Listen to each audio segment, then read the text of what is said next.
দিনের শুরুটা ঠিক ৫টা থেকে ৬টার মধ্যেই হয়, এর আগে পরে হয় না। কেননা এর মধ্যে যদি না উঠি তাহলে বড্ড দেরি হয়ে যাবে, আর ওই যে মানসিক শান্তিটা না পাওয়া যাবে না। মানসিক শান্তিটা যদি রাখতে হয় তাহলে ৫টা থেকে ৬টার মধ্যেই উঠতে হবে, নইলে সব কাজের গণ্ডগোল হবে, মানসিক অশান্তিও শুরু হয়ে যাবে।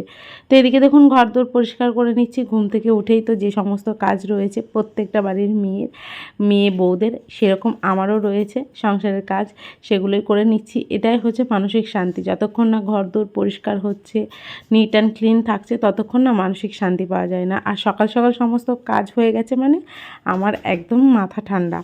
আর সকালবেলায় পুজোটাও দিয়ে নিই একবারে। তো এদিকে দেখুন আমি তো কাজ করছি, ওদিকে বাবু সোনা উঠে পড়েছে, সোনা তো স্কুলেও চলে গেছে। আর এখন উঠানটা ঝাড় দিয়ে একবারে স্নান করে নেবো। আমি প্রতিদিন এইভাবেই স্নানটা করে নিই, কেননা সমস্ত কাজ সেরে সকাল সকালই স্নান করে নিই। আগে যে একটু বেলা করে স্নান করতাম সেটা আর এখন করি না।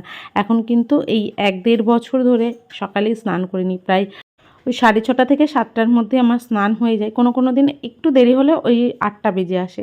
তো তার আগেই হয়ে যায়। 8টার পরে আর হয় না, 8টার আগেই হয়।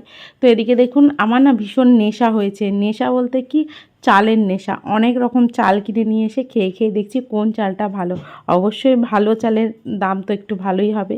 তবুও চেষ্টা করছি যেটা সাধ্যের মধ্যে হয় সেই চালটাই কিনে নিয়ে আসবো। আর চাল যদি একটু ভালো হয় দেখবেন আলু সিদ্ধ ভাতও দিব্যি হাসি মুখে খাওয়া যায়। আর চাল যদি ভালো না হয়, যতই আপনি ভালো মন্দ দিন না কেন, ভাত খেতে কিন্তু ভালো লাগবে না, শান্তিটা পাওয়া যাবে না। তো যাই হোক, এই নেশাটাই আমার ধরেছে।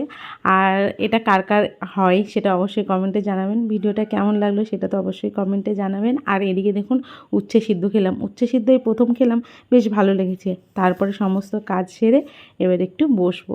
তো আজকের মতো এইটুকুই, দেখা হচ্ছে পরে।